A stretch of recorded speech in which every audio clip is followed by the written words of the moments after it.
would say devious ways of getting our attention. Which brings us to something called undercover marketing. Marketing by masquerade. Stealth marketing. Let me give you a quick definition of stealth marketing. Stealth marketing is marketing to people when they don't even realize that they're being marketed to. It's kind of that real. Somewhere in downtown New York, a secret plan is being hatched. It's got to be totally under the radar. A hand-picked team of attractive, approachable, guns for hire have been tapped to go undercover. You're going to have fun with this. They've been assembled by a company called Essential Reality, which has launched a new product called the P5 Glove, a cutting-edge device that video gamers can use to fly planes and fire weapons on their computers with a twitch of a finger. And we're going to go into coffee bars and crowded places. Your job is to go out there and have fun with it and say, yeah, sure, come on, you want to try it? Great, try. And all of a sudden, you just involve them with the brand. And then feed them a few sound bites along the way. Hey, you're in there. It's like, look at this. It's like you're in the game.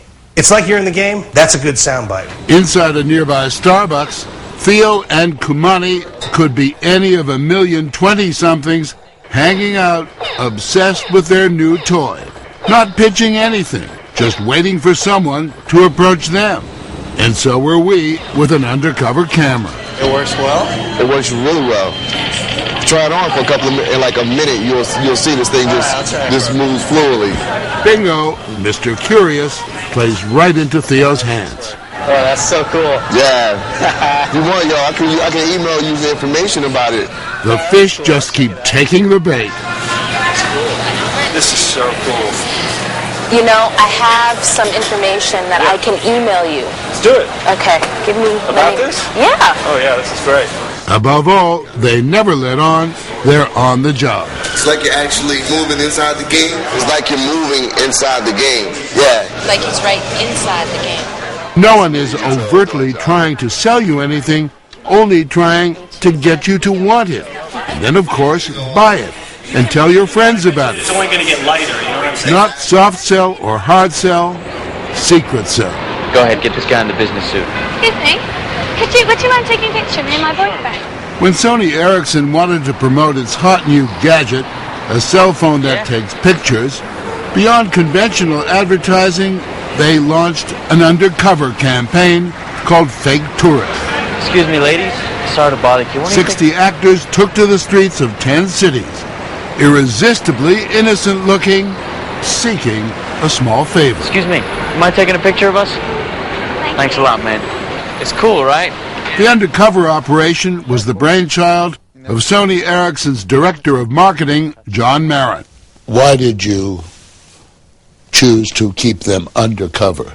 That was an easy way to create a very non-evasive, interesting conversation with somebody without the pressure of it feeling like this is a pitch. Obviously, it was to overcome our natural resistance to being pitched to.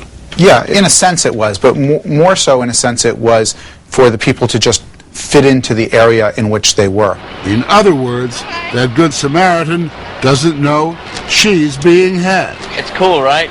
Times Square in New York is the ancient home of American marketing of every kind, for whatever takes your fancy. Where they once picked pockets, they now mess with your mind. Malcolm Gladwell, who wrote about such things in his book The Tipping Point, thinks undercover marketing is a bit of a con game. Well, there's an element, obviously, of deception involved that I don't think is the case in conventional advertising. I mean, conventional advertising is about trying to charm us or trying to persuade us, but it's not usually about trying to trick us. And it's the trickery part, I think, that makes this different. But there's deception in all advertising. The cars you see on television are slicker, faster, shot in a particular way to make them look even better than they may look in the showroom. I mean, deception is part of the game in advertising.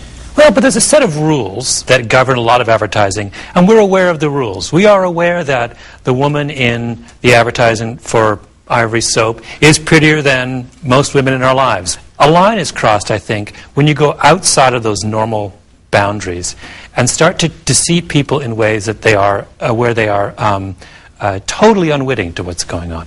Critics of this kind of advertising would say there's something slightly subversive about it, about it's conning people. It's a question of ethics. Certainly there are critics of the program, you know, and I can't speak to what other people's opinions of the program are. The majority of the people that we polled found it interesting, fun, and innovative. They didn't find it at all, to use your words, deceptive or subversive. I mean, it was simply that they enjoyed a new way to see a cool new product. Cool new products are the lifeblood of undercover marketing. And these are the kinds of cool people the marketers want to get to. Want to get them to not just buy, but get them talking about a product. Word of mouth, buzz, the least expensive, most effective form of advertising. But can buzz be manufactured? Part of what makes real word of mouth so powerful is the understanding we have from that the person telling us about it is telling us about it for disinterested reasons. They're not being paid by somebody. They have our interests at heart. That is worlds apart from a situation where the person telling us something is telling us that because they have some private agenda. They're getting paid, they're being planted. A good enough actor can do it, though, surely. Yes, a great actor can do it in the moment.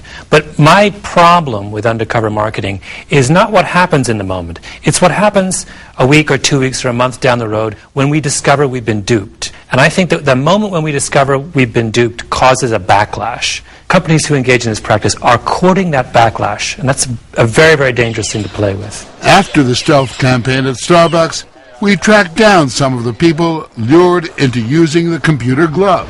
It doesn't bother me. It doesn't bother me. I'm marketed to like 24 hours a day. But some felt it was untruth in advertising. John Flaherty didn't like being taken. It just seemed to be like a nice, friendly encounter and kind of restores your faith in your fellow New Yorkers, and then to find out it was all fake. It's just kind of, I don't know. I don't like the ring of it.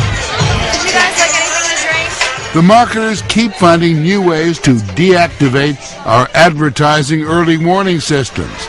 None of these fashion victims know they're also stealth marketing victims, unaware they're being pitched to every time they're offered a drink. Can I get him y'all a drink?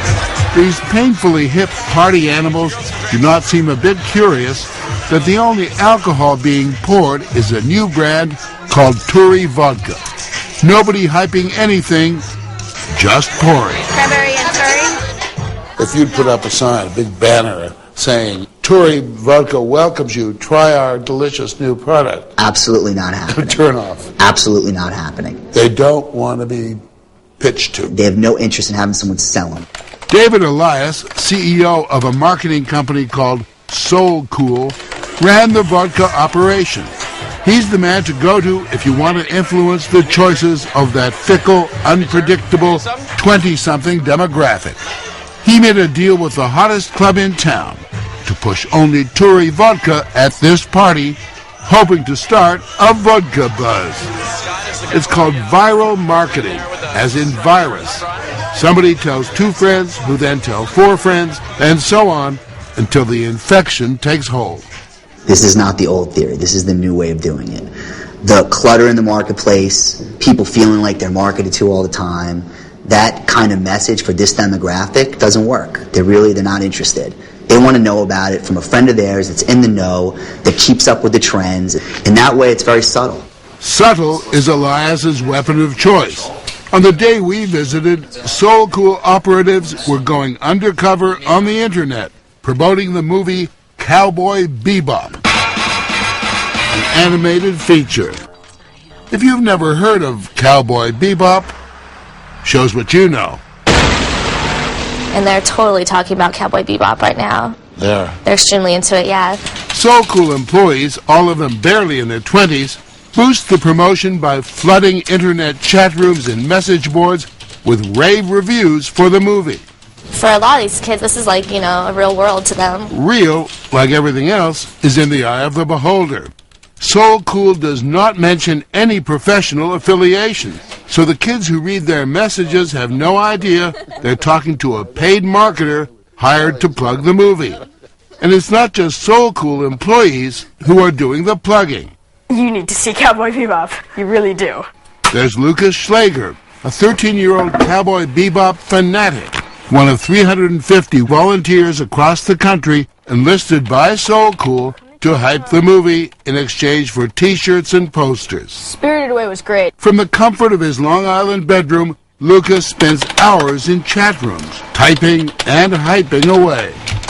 13 different chats, and 4 message boards, multiple postings. And I would just, completely tell everything about this movie and just get people to go see it. Lucas sometimes mentions So Cool in his chats, but often he doesn't. The other person has no idea he's dealing with a marketer. Well, in this case, I don't really consider this person a marketer. I consider What is he? I consider this person a fan of the project that he's interested in. But you need these people to create the move, the buzz. Yes, and these people are passionate and excited about telling their friends about the movies. All enough to make a person wonder about that chance encounter. Excuse me, do you gentlemen have a light? Is she suggesting some passionate excitement? Or does she just want a light? Or is she selling something? What do you normally smoke? She's selling something. The goal here is to be sitting at the bar, you have your package of cigarettes on the table, they're open, they look full, and you're really waiting for someone to come up to you and bum a cigarette. When a company called Freedom Tobacco wanted to market Legal, their new brand of cigarettes, they didn't have a big budget. So they did what a lot of companies are doing lately. They went undercover. They have the recess filter. Really? And they're pretty good. Undercover is where you'd expect to find cigarettes and smokers these days. But there's a whole host of wholesome household names stalking you. Sure. I mean, some of the clients that I can't speak about because of the contracts that we have with them, they talk about the fact that, this kind of marketing needs to stay undercover, and they pay us a lot of money to keep it that way. Do you like it? Undercover marketing hasn't eclipsed the old-fashioned kind, but it's growing. It's good, right? And if you think you haven't run into an undercover marketer yet, well, that's the point.